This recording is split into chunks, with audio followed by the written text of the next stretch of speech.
You're alive, finally. Better late than never, no?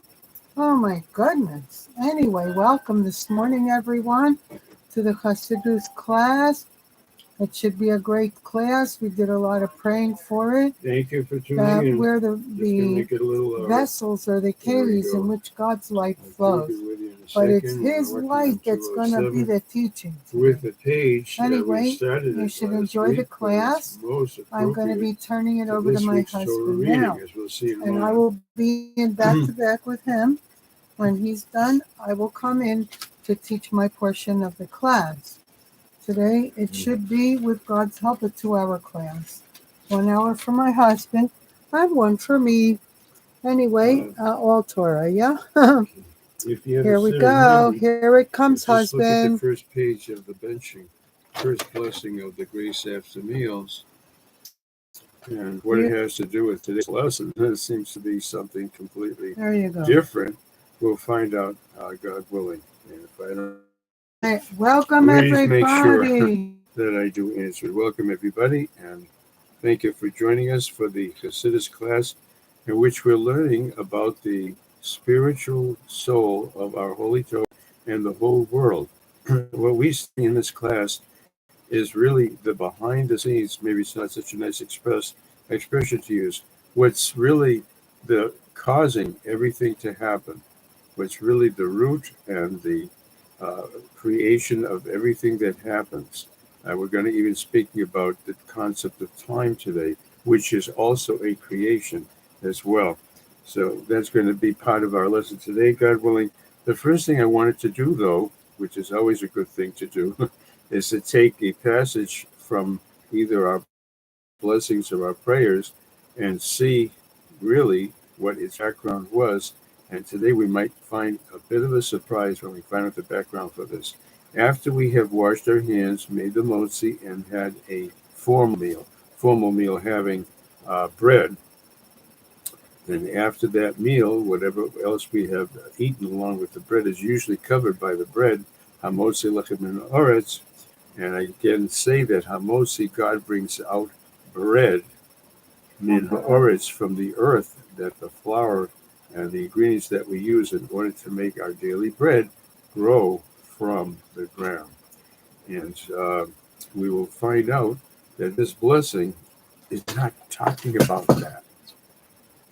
We have just had a meal, we washed, we had physical bread, we had a meal, whatever went along with the bread. It may have been one of your Shabbos meals yesterday, which is a wonderful thing to speak about, as we have been. And after eating, we recite the formal grace after meals. This is the longer one. And I always tell that story, if you'll forgive me, about a wonderful lady that I had in my synagogue in Massachusetts.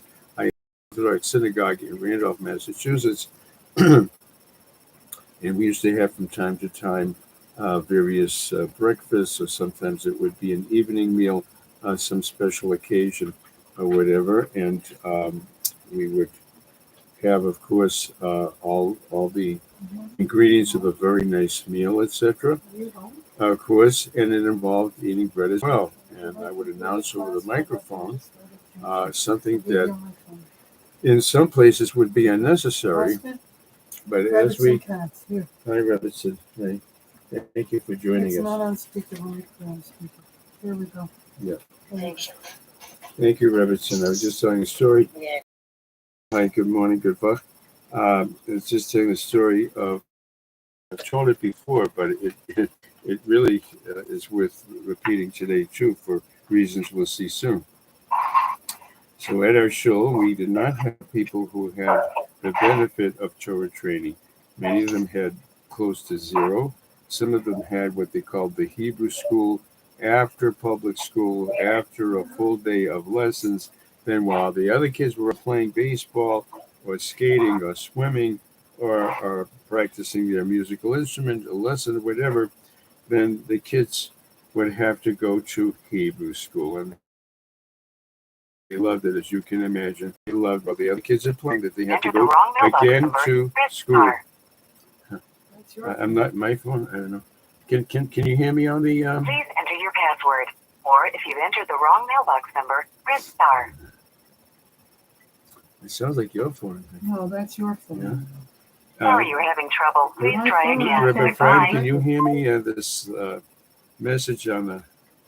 What you're No, I listening, think- that's your conference It's center. not my phone. It's somebody else's on the conference call. I think. Somebody else got on the Oh, conference. okay. That's what Yeah, I think something happened. Can try Reverend Cass again.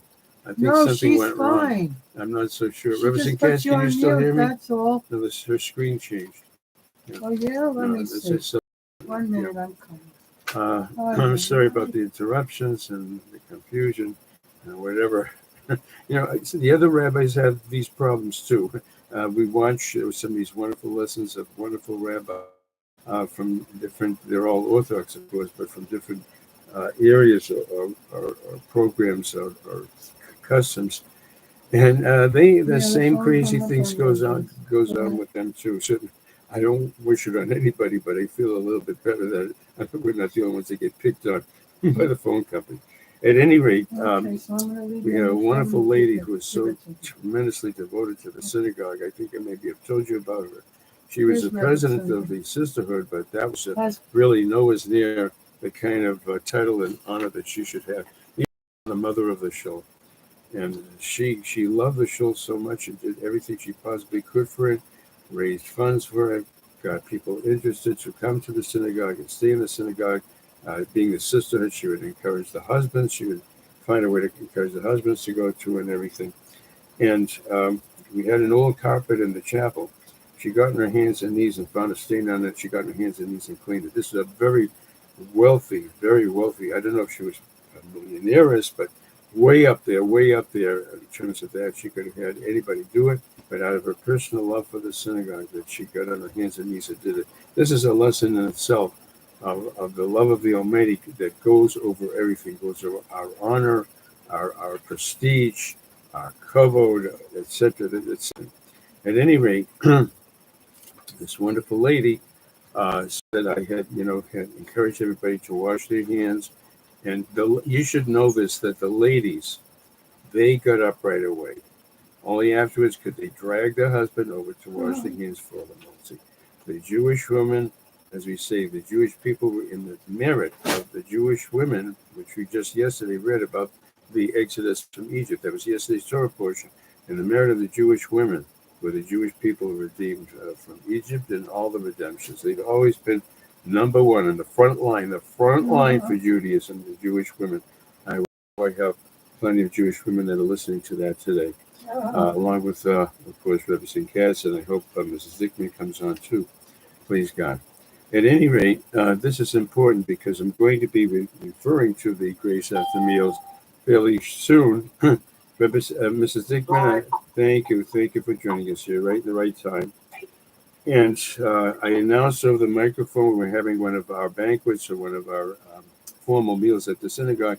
Everybody should get up and watch the Motzi. I would go along with everybody and try to help people.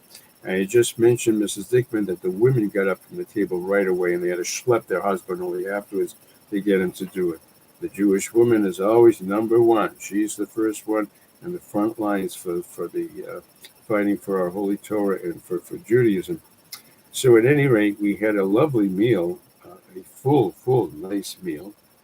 And so the lady the president of the sisterhood, who was this one I just described, did everything for the shul. She said, do we have to do the grace afternoons? Do we have to do the bench? And it takes so long. So I had to give her an answer, a respectful answer, and an answer that would inspire her. And it has to. All of us have to have the right answer. You don't have to be a rabbi or a rebbe. When a question comes up or someone makes sort of a, let's call it somewhat of a complaint about some things we have to do in Judaism, you have to give them the right answer so that after they hear it, they'll completely change their mind. And that takes help from God. So the Almighty put the right words in my head. And what did I say to her? This is after we had enjoyed a wonderful meal with a full tummy, etc. Nice hors d'oeuvres, everything, all the fixings, all the nice stuff. I asked her, I said, how long did it take us to eat this very, very nice meal? Well, she said, well, sir, I guess it was like an hour and a half. So it was a full meal, a really nice meal. So I say to her respectfully, you mean to say that to fill our faces for an hour and a half was fine, but we can't spend 5 minutes to thank God for giving that food to us? She never complained again. She never complained again. So sometimes you have to answer someone in a sense, it's kind of a strong answer, but it's an answer that reaches a person to their heart and to their mind, especially of a Jewish woman, to appreciate what God does for us. We can't spend 5 minutes to thank Him, which is all it takes, 5 to 7 minutes. We used to sing it, but we would sing the grace after meals and try and very. So even the singing of the grace would be very nice. At any rate, what I'm doing to start our class. Yeah. You're right on the mark, on target here, because it seems like every generation, maybe this is a while ago, but it seems like even today's generation, we find that we get these questions, and they're coming from young people or whatever, but our relatives that worked for them in the first place, but they come to suit us by us, and they say, why do we have to do these things? Maybe Hashem would understand if we took maybe not saying that we take a shortcut, but saying, like, if we didn't do it, I'm sure Hashem would understand. They make an excuse, but it's that having the answer is really it's truly the thing you need to have the proper response, otherwise it just sends them away. That's right. We don't want to turn them off, of course. You're absolutely right. And may the Almighty help each of us in each of our situations to say just the very right thing. I'm just going to take another couple of minutes, but you may have heard this before, but once again, when we hear it again, we can use it again, etc., etc. We have many, many different blessings for the different foods. And we have a wonderful meal. Also a good answer for the lodge grace after meals as well, So you could share this perhaps if you think it's appropriate with those who have joined your meal. You're going to say the benching, which again doesn't take all that long, but you could give them this scenario. You come to dinner, people have given you a wonderful meal, they've entertained you too, and there have been all kinds of appetizers, all kinds of entrees, as they say, a wonderful meal, etc., wonderful desserts, all kinds of desserts. You have to loosen your belt a little bit, I guess, after the meal is over, etc. And then it comes time to say the grace after meals. So you tell the host, for instance, this is an example, a scenario. Tell the host, everything was delicious. Have a good day. Have a good evening. They said thank you, expressed your appreciation, and you're fine. Compare that with, that appetizer was out of this world. The soup was so delicious, I wanted to have thirds, not seconds, but thirds. The main course was so delectable, done exactly the way I like it.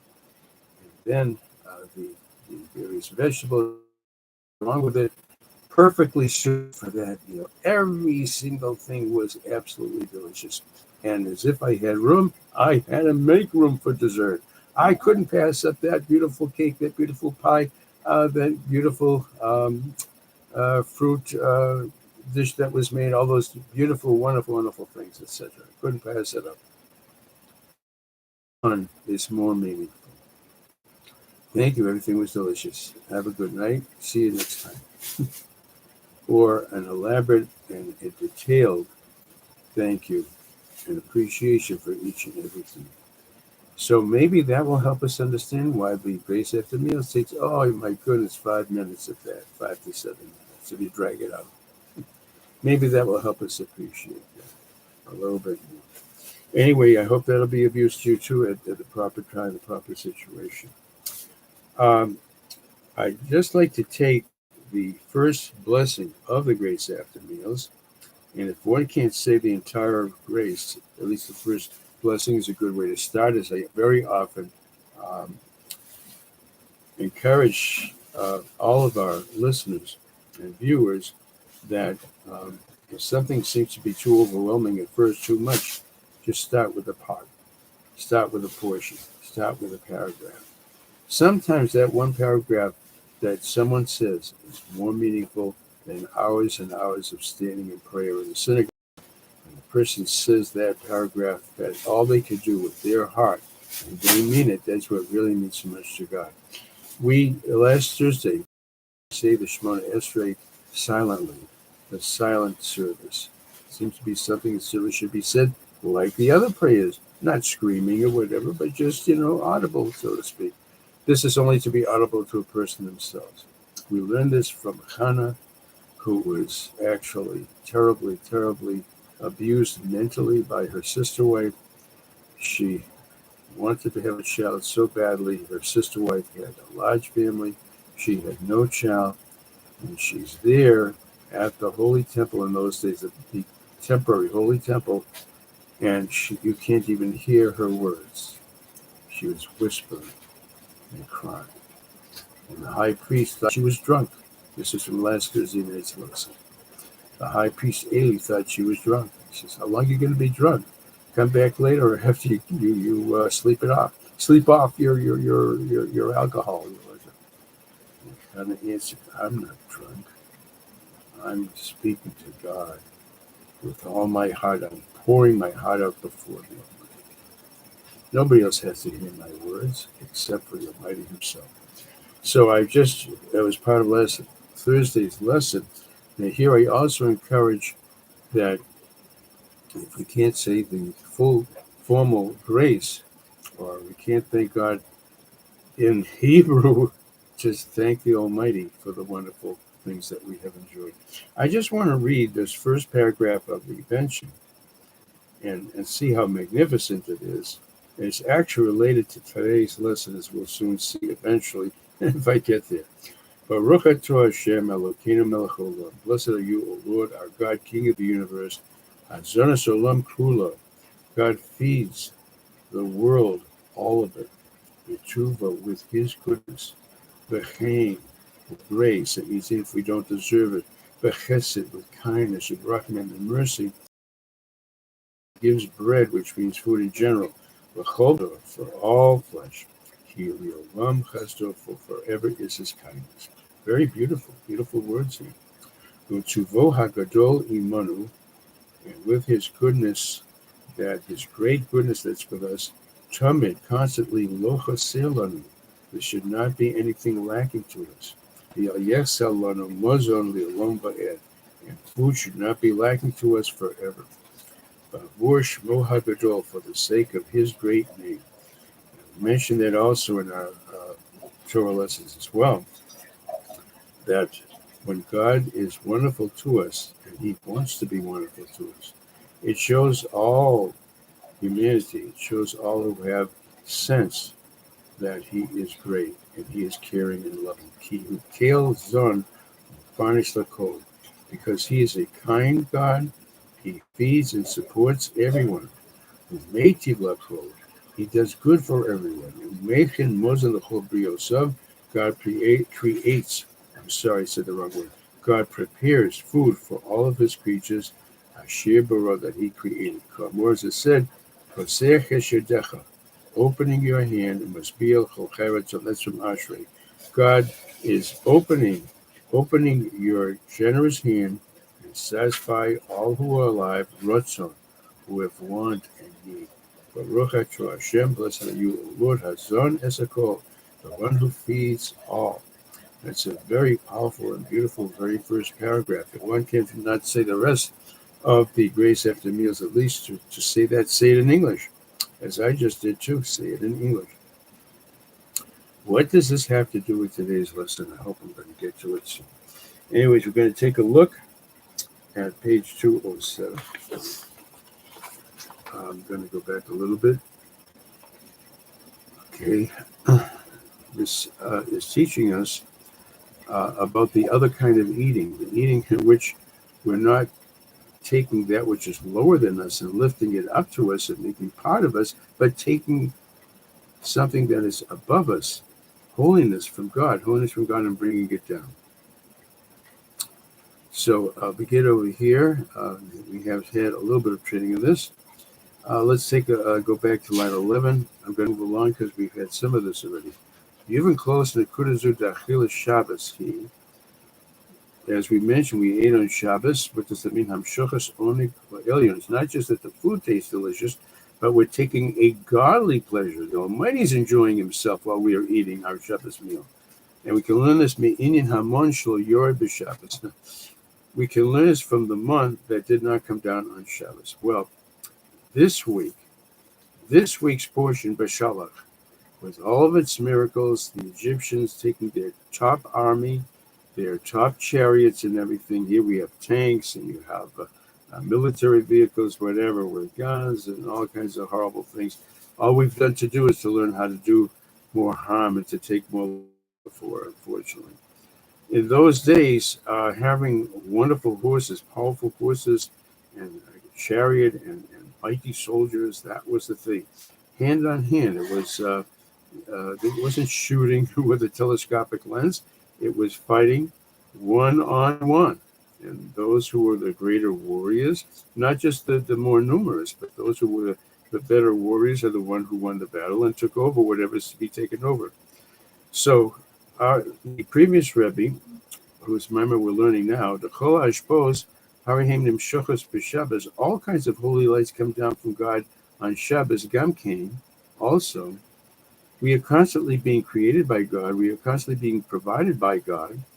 But Haman, this miraculous food, the man, lo yored b'Shabbos, did not come down on Shabbos. This line is especially pertinent to this week because as the portion begins with the Egyptians chasing after us, they were stalled at the sea. As we know, they were stalled at the sea, the Yam Suf, and the Almighty split the sea for us. We marched through it very, very triumphantly and very miraculously. The Egyptians then followed suit. They're going to go right after us, and the Almighty said to it that they were drowned. You can too. Our horrible enemies today too deserve also a complete and total destruction for their wickedness and brutality to us, just as the Egyptians were centuries ago. I'm afraid these people, they have their false religion and a false understanding of God. They claim to believe in the same God that we do. It's hard to imagine that. We see how brutal and cruel and horrible that they are. But at any rate, these Houthis live by what is called the Red Sea. If you look on the map, the Red Sea, and they had been shooting missiles at Israel. They stopped only now because there's a temporary ceasefire, whatever. And I've been praying that the Red Sea, which it's a big body of water, should flood and drown them all, just as the Egyptians were drowned. They have shown the incredible contempt, even when they are being bombed by the United States. They were bombed by the United States. No, they still had to shoot a missile at Israel. So we're dealing with a horrible enemy as we did in those days. And this week's parsha is the final deliverance by the drowning of the Egyptians that chased after us and who are hoping to divide up the booty and just destroy all of us, God forbid. Again, forgetting Joseph, forgetting the blessings that Egypt enjoyed because the Jewish people were there. Like many countries that get jealous of us and cast us out after we've helped their economy and they've had great blessing due to us. So at any rate, there's something amazing here. The mun, the miracle of the mun, is in this week's portion. And the various directions that God gave us for it are also in this week's portion. And we'll mention some of them as we go along now. So this week is especially worthy to pay attention to reading the portion of the mun, or learning about the mun. You'll soon find out that we're not through with it. Find out that's why I read that first paragraph from the Grace After Meals. So the mun, it didn't descend on earth on Shabbos, but it spiritually was created in heaven on Shabbos. V'chol ha'ashpos harihem nimbus gam kain. All the godly blessings and special life from God come down on Shabbos gam kain. Lo yorad b'Shabbos. The mun did not come down on earth But umikomakum, nevertheless, in line 13, when did God supply the man to be ready to be on earth for the rest of the week? On Shabbos. Moshe Kosa. Let's take a look at this famous verse. By Avarch Elokim is Yom HaShvi'i, line 14. This is the second chapter of Bereshis. By Avarch Elokim is Yom HaShvi'i v'Kadesh Oso. And God blessed the seventh day by Kadesh Oso, and He sanctified it. The Omer Razal, our rabbis say, what's the difference between blessing and making holy? Bircha b'man v'kitsha b'man. God blessed it with the man, and He sanctified it with the man. So we have to learn, as we will in the Zohar soon, what this means. First of all, let's understand what a blessing is. There's a big difference between a blessing and a prayer. You want to go to a great rabbi for a blessing, we bless the Almighty for different things. He doesn't need our blessings. What are we doing when we bless Him? He is the source of all blessings and the creator of all blessings. So what are we blessing? In what way did God bless the Shabbos? As we see, we mentioned last week that we were given a double portion of the man on Friday. And in what way did He sanctify it? That the man did not come down on earth. I say again, on earth. It's in the Shemayim, but it did not come down on earth on Shabbos. Let's read a little bit further. As we see over here, over Zohar. Now, you've heard of the Zohar. You've heard quotes from the Zohar. Such a holy book, the book of Rabbi Shimon Bar Yochai, the book of the secrets of the Torah, secret meanings and secret holiness of the Torah. How would you like to learn some Zohar today? We have the privilege of actually reading some passages from the Holy Zohar. The Zohar Chelik Beis, in the second section of the Zohar, he says, Daf Pei Ches Amud Aleph, on the 88th page, Eshet states, this is right out of the Zohar. You and I are learning Zohar right now. Rabbi Yitzchak Omar, Rabbi Yitzchak said, Ksiv, it is written by Avarch Elokim es Yom HaShvi'i. It says that God blessed the seventh day. Ksiv Baman, and it says with regard to the month, Sheish Yomim Tilketuhu, 6 days, Sunday through Friday. 6 days you shall collect it. Yom HaShvi'i, but on the seventh day, Shabbos lo yebo. On Shabbos it won't be. It was outside of the tents, outside of the camp, over a huge area, and the people would go out and they would collect the month, a set portion. It's a large portion, by the way. Blessings that are found here down below here on earth by you and I. I'll tell you, every blessing, everything depends on Shabbos. Shabbos is not just Shabbos is a holy day from which all the things you and I need will be supplied Sunday through Friday. Tanya, and we learn Amailo Ishtakach Monabis. That's the blessing of food for the whole week. So it says, Mishum Dahu Yuma Misbarchon Mine Kol Shisa Human Elohim. This is Aramaic. It's tough to translate. It's good I have a good dentist with my teeth. Dahu Yuma Misbarchon Mine Kol Shisa Human Elohim. This is where we learn it from. All of the 6 days of Abba. Did you know they were above? I thought Sunday through Friday are down here. All the 6 days of above, they are all blessed from Shabbos. We're learning a whole new concept here. Each day gives its food down Sunday through Friday. Kol chad b'yumei, each one on its day, he bracha, from that blessing to Mizborcha b'yom HaShvi'i, that's blessed on Shabbos. All our food, everything, all of our needs come from Shabbos, come from yesterday. And that days of above, I thought days is something that you and I created down here. We have a calendar, we have watches and clocks, we have atomic clocks, right? Aren't they great? If they work, some of them don't even work. What is a day? Learning a new concept today. Time is also creation. Just like space, you have a room, you have a house, etc., etc. The fact that you and I can be confined within a certain area and there are walls or whatever, or boundaries of countries or whatever, or the Great Wall that surrounded Jerusalem to protect it, all walls and all petitions that we make by man, the concept behind it is space. God does, as we know, we're limited. Time, you and I never think of as a creation. It's just plain there. It's just plain there. The clock doesn't create time. The watch doesn't create time. It's just measuring it, how much has passed. Right now, I'm in the mountain time, so I'm 2 hours ahead of the East Coast that you people are. I'm 2 hours back from where you are right now. That's where I start the class at 10, you start the class at 12, etc., etc. It's all a matter of the sun, sunrises, sunset, sunrise, sunset, remember the sun? And it's all be something that's perfectly automatic. We're learning on this page from the Holy Zohar. Time, the concept of a day, a daytime period. The Torah teaches us that the day begins at night from darkness and our purpose to this dark world. Darkness followed by daylight. Darkness followed by daylight, right? Sunrise, sunset. It's supposed to be sunset. The song should be changed, right? Sunset, sunrise, sunset.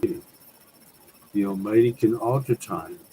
He made a situation that the sun rose earlier to heal Jacob.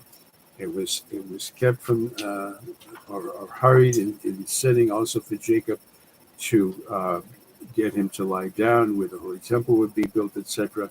Joshua also, Shemesh Begivon Dome. Joshua's fighting the Canaanites in Israel and needed more time. And the sun and moon were kept stationary. So if the sun is stationary, the moon is stationary, that's the source really that we use for time. The idea that minutes are going by now, seconds that are going by now, we're getting older. We're getting older, not younger, second by second, minute by minute. It's not automatic. It's not just nature. It's because God has created that. When he wants to eliminate time, alter time, and he does so, as we see in our Holy Torah from time to time, then he does so, absolutely. The whole world was flooded with water, and all human life had to be removed, except for those in the ark with Noah. Time was halted. The movement of the sun movement and stars was all altered. Everything came to a still stop during that year of the flood. And this once again shows us that time, daylight, evening are not just automatic sunset, sunrise, they change the song, but they are constantly operated by the Almighty. So here we see very dramatically that not only is a day a period of time of 24 hours, like you and I always talk about it as a period of 24 hours. Look at line, if you have the text, if not, it doesn't matter. He says, Dahu Yuma Mizbachor Mine Kol Shita Yomin Ila'i. From the Chachad each day, not time, not the clock, the day itself, you have Mizone, gives food, Lasata, down below on earth, Kol Chad Biyume. Each one in its day made Hahi Bracha. From that blessing to the Spirit Borchen, the Yom HaShviyah, that are blessed on the seventh day. It sounds always so poetic to us, to you and I, that, Shabbos is a great, if one observes Shabbos, you really, with God's help, good things through Shabbos, etc., good news and good things in Shabbos, etc. We enjoy it. We see it's holy. We see it's special. But can we realize that it provides all that we need for Sunday through Friday? We never think of that. We don't think of being something that's providing. We think of a vacation a vacation from the merry-go-round of Sunday through Friday. Friday's a pretty busy day. It's not just the clock ticking by for 24 hours. Right? And each day after Shabbos, look at the expression that it uses. It says, V'chol chavrach, and I'm doing 20 again. Each day, it's a creation. It's a being. Each day gets its food from Shabbos, kol that it received on Shabbos. This gives us a whole different concept of Shabbos, a whole different concept of today, which is Sunday. Sunday, all the blessings, all the things that we need for provided by yesterday. So, like based off Samachkel Amud Beis, another passage from the Zohar, as if that wasn't amazing enough. 22, line 22. Isa, it states, Amar Rabbi Yehuda said, B'chol yuma v'yuma, each and every day, Mizbarech Alma, the world is blessed. Mehahu yuma ilah, from that supernal day. So human, all 6 days, Sunday through Friday, Misparchoyin, Miyom Shviyah, they're all blessed from the Sabbath. Behind regular bread, all of our blessings, the things that we think we manipulate, all those things are actually provided for us in Shabbos. But the main supply of the month was in Shabbos. We didn't see it. You and I didn't see it when we were in the wilderness. The moon was up there and ready for Sunday through Friday, but it did not appear down on earth on Shabbos. We'll soon see the bottom of the page because of its extreme holiness. In the descension of the moon every day, Hoya Miyom HaShabbos, it was from Shabbos. People purposely try to leave it over, it's spoiled. It rotted and spoiled. Yeah. Each day, Sunday has control. One day could not lend the next day. Yellow but line 27. Yes. Friday's day has to lend for Shabbos, right? That's because God commanded it to do so, because it wouldn't appear on Shabbos down on earth. It was in existence. In fact, Friday's portions, plural, came from the previous Shabbos. Nevertheless, that the Almighty provided for us, and that's why we have 2 challahs, Friday night and Shabbos day and Shabbos afternoon, 2 challahs, to remember that wonderful miracle that the Almighty saw to it that we had a double portion of the month on Friday to get Friday's portion. But they came back and found it was doubled. Uh-huh. So God made a special miracle that Friday's portion will be doubled in preparation for Shabbos, that we're going to need for Shabbos, was already prepared for us. God saw to it that we would for meals. What if somebody wants to have 5? Let's say somebody wants to have 5 Sabbath meals. Where are you going to put it? Don't ask me.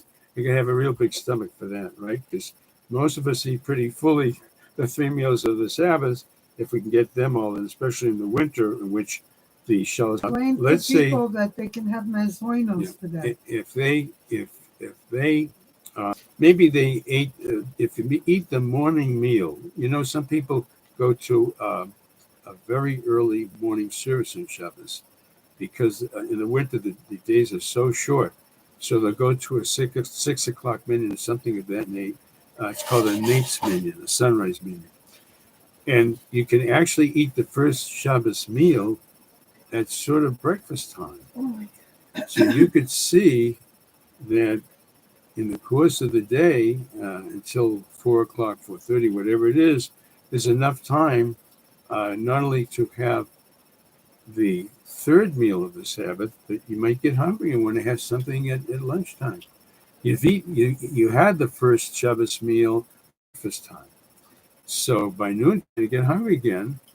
Okay, now you have Friday night, Shabbos breakfast, Shabbos noon, and Chasiddus again later in the afternoon. There's 4 right there. It's possible to even have a 5th meal, perhaps 2 as well. People don't know that for each meal, if one is going to have bread, for Chasiddus, you could use misonos if you have to. It's preferable to have bread. But for each meal, if you're going to have bread, you have to have 2 challahs, 2 rolls. People don't know that. Oh, I thought it's just 3 times, and that's good enough. For each meal that a person would have on Shabbos, and they're going to have bread, you have to have 2 loaves or 2 rolls, each time commemorating how Hashem did this wonderful miracle for us. And there's another point as well, besides the fact that when we collected it on Friday, we got to attend double, we went to measure it, and we could find it's double. We went to Moshe Rabbeinu and said, what's going on here? We're not supposed to take more than we're supposed to. And Moshe Rabbeinu explained to them, I was supposed to tell you before. It's my fault. I was supposed to tell you before that God is giving you double bread for Friday because the one will be on earth. Again, it won't be on earth on Shabbos, but it is in the Shemayim. That's what the Rebbe is trying to tell us, that it was in the Shemayim. So there's another thing I want to tell you too. We spoke about the food tasting so good in Shabbos and how it's because of the holiness of the Shabbos. Where did that start from? It's Lechem Mishnah. God provided double bread. If you change the vowels, it's Lechem Meshuna, unusual bread. That the one tasted extra delicious on Shabbos. Just like you and I, we say the same food I have during the week. If I have the same recipe, it doesn't taste like this. That started, the concept of that started from the month itself. That it had a lechem meshuna, it had an unusually wonderful. So these are wondrous things, and this, as I say, this is the week to learn about the month, because this is the portion in which the whole thing, the whole miracle, including that pasuk that mentions Mishnah to be double, and Meshuna, that's in this week's portion too. I'm going to go back just for a second, line 24. You read us Haman b'chol yom, hoyim yom haShabbos t'minei mispar chorin kula yomin. The month for all week in Shemayim, in the heaven, was prepared for the entire week. Coming down on earth physically was only that day's portion. One day cannot lend. It cannot lend to another day. Interesting. The days are creations. The days have authority over what's going to go in that day, what's going to come down. One day could not rule over its fellow day. Again, showing us how time is not just something that the clock ticks by, but that a day is an actual creation, and each and every individual day is created by God.